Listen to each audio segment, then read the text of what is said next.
Hello, friends, and good evening. How are we today?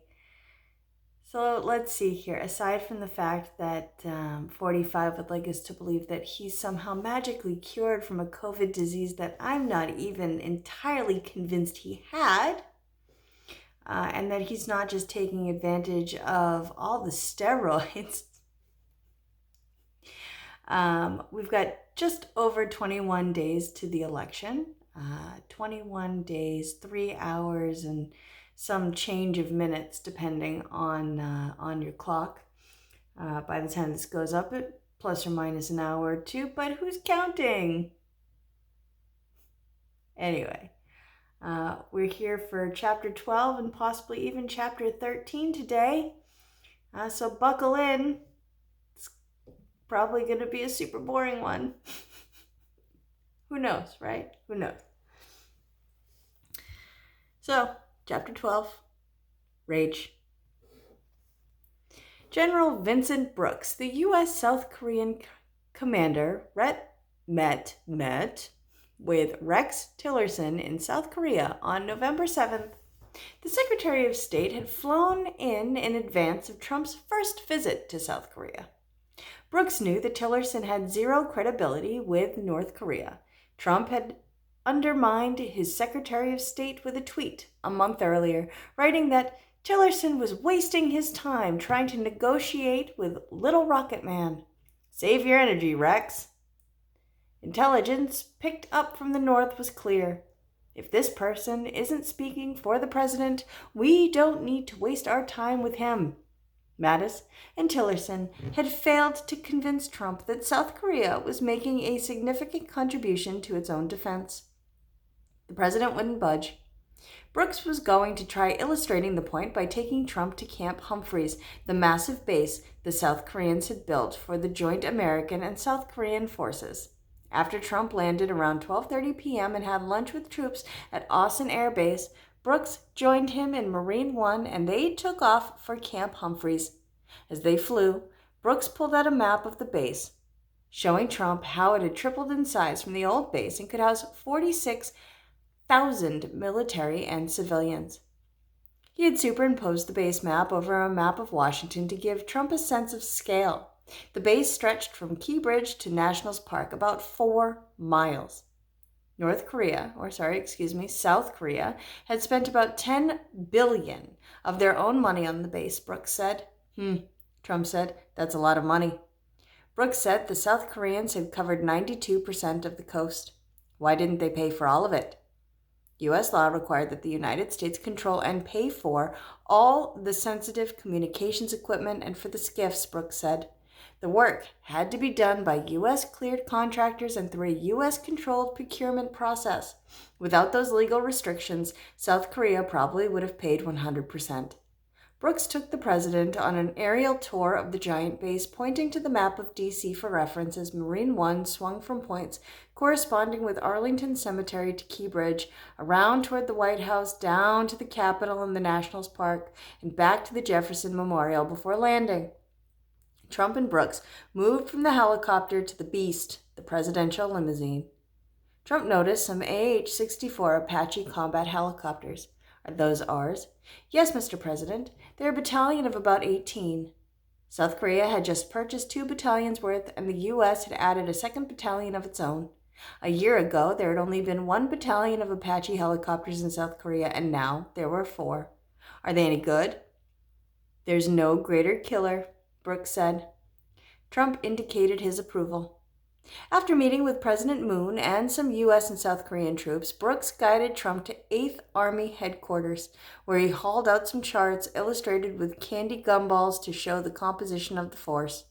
Each gumball represented 10,000 troops, he said. Under current conditions, the United States had 3 gumballs and South Korea had 62. In a time of war, after 200 days to fully mobilize, the United States would have a force of 720,000, according to the war plan, and the South Koreans 3.37 million. Brooks hoped the stark difference in gumballs would show South Korea was carrying more than its share of the load. Trump said. Brooks said that South Korea had spent $460 billion in its own defense in the last 15 years and would soon spend $13.5 billion more on additional arms such as unmanned aerial systems, missiles, and fighter aircraft from the U.S. defense industries. "We will find out how serious North Korea is," Trump said to Brooks. "We're playing about 5 different games simultaneously. If we can't make a deal, we have to be ready." They flew to Seoul with Tillerson, White House Chief of Staff John Kelly, and National Security Advisor General H.R. McMaster, passing over a large campus with 3 tall glass buildings. "What's that?" Trump asked. "Samsung," Brooks said. The electronics and cell phone manufacturing giant accounted for about 15% of the South Korean economy. The campus was so big it was actually known as Samsung Town in Seoul. "That's what I'm talking about," Trump said. "This is a rich country. Look at these high rises. Look at the highway infrastructure." A train passed underneath. "Look at that train. Look at all of this. We're paying for all of this. They should be paying for everything." "It's our presence that led to that wealth," Brooks said, trying to push back. "The South Koreans bear our DNA in the way they operate a capitalistic democracy and their military doctrine, customs, and protocols. This economy and South Korea itself is an example of what can happen with a determined relationship and alliance over time. The connection went deeper than any individual military, diplomatic, or economic transaction." On the flight, Trump asked Brooks, "Should I go to Panmunjom?" He was referring to the Joint Security Area, JSA, at the former village of Panmunjom at the DMZ that marks the border between South and North Korea. "Yes," Brooks said, making an on-the-spot call, "you should go." Before Trump's trip, Mattis had warned Brooks not to do anything to endanger the president. "Do not take him to the JSA," Mattis had ordered. Brooks hoped Mattis would understand. He was acting in the tradition of the commander on the scene, overriding orders. Trump should see what the South Koreans needed the U.S. to help defend, and Brooks thought he could keep the president safe by keeping the plan as secret as possible. "Why should I go?" the president asked. "You would look weak if you didn't," Brooks answered. The trip would add weight to his speech the next day before the National Assembly of South Korea. The White House sent word to Brooks that night that the president wanted to go to the DMZ early and the next morning before his speech. Brooks sent an alert, a header Mattis had asked his commanders to use for an immediate operational matter, to the Secretary of Defense. "Alert! POTUS team notified us today. POTUS decided to visit DMZ." The next morning, Trump boarded Marine One. The fog was heavy, but the pilots thought the route was navigable. The riskiest part was the landing area at Panmunjom, which involved a sharp 90-degree turn in the DMZ. Getting it wrong would mean the president could be in North Korea. About 20 minutes into the flight, the pilots were taking it slow at about 3,000 to 4,000 feet. It was a pea soup outside. The president had already had 2 Diet Cokes. "They know I'm coming, don't they?" Trump asked. "Mr. President, we don't have any intelligence that would indicate that the North Koreans know you're coming," Brooks said. "I got up this morning," Trump said, "and told Melania, kissed her goodbye, and said I might not see you again. It's not that I'm worried about myself," Trump added. "If something were to happen to the President of the United States, it would be the worst thing that could happen to us as a country." Suddenly, Marine One made a hard left bank and went into a loiter, holding its place. After a few minutes, the military aide slid his hand abruptly across his throat. "We're turning around," John Kelly said. "We can't get in. It's too thick." "This is terrible," Trump said. "I've got to get in, but I know I can't. I know you guys have got to make this decision. You've got to make a safety decision. I got it. This is horrible. This is going to be terrible." He worried that the news coverage would be about him turning back and not making it to the DMZ. "This is going to make us look weak." Marine One landed safely, and Trump went into the Beast. They waited a while to see if there would be a break in the weather so they could try again. Others could see Trump through the Beast window. There was an obvious rant happening inside the vehicle. Brooks had a chance to speak briefly with McMaster while they waited. As senior Army officials, they had known each other a long time. "How are you?" Brooks asked. "I got to get a new flak vest," McMaster joked. "What do you mean?" "This one's got so many holes in it, in just my day-to-day activities, that I'm going to have to get a new flak vest." The weather never cleared and the trip was called off. Trump later gave a rousing 35-minute speech to the South Korean National Assembly. Matt Pottinger, then serving as the National Security Council's senior director for Asian affairs, was elated. There's never been a speech like that, he believed, though it was also reminiscent of a speech Reagan had once given in Korea. It was Trump's morning in South Korea.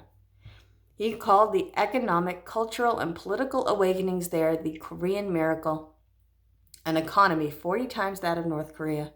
Trump could not resist. Since my election exactly 1 year ago today, I celebrate with you. The United States is going through something of a miracle itself. Our stock market is at an all-time high, he cited. Low unemployment and a new brilliant Supreme Court justice. Oh, this is hitting too close to home, guys.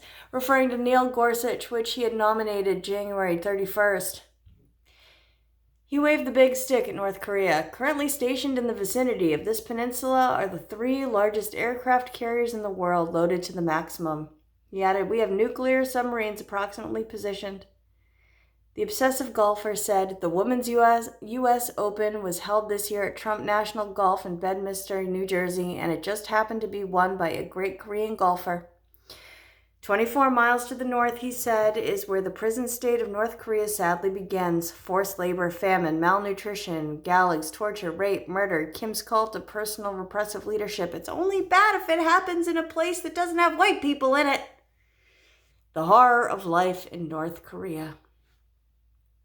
America does not seek conflict or confrontation, but we will never run from it. We will not allow American cities to be threatened with destruction. Addressing Kim, he said, the weight of this crisis is on your conscience. The weapon you are acquiring are not making you safer. They are putting your regime in grave danger. Every step you take down this dark path increases the peril of you face. Only he would listen to his own damn fucking words. Okay, 13's a bit of a long chapter, so I'm actually going to stop there today, folks. Speaking of miracles, let's hope and pray for one. Anybody who knows me knows that I'm an atheist, but I will try anything. Snake oil me up today, because I just can't do this anymore. All right, folks. Love you all. Stay sane. I'd say avoid the news, but it's way too important. Bye.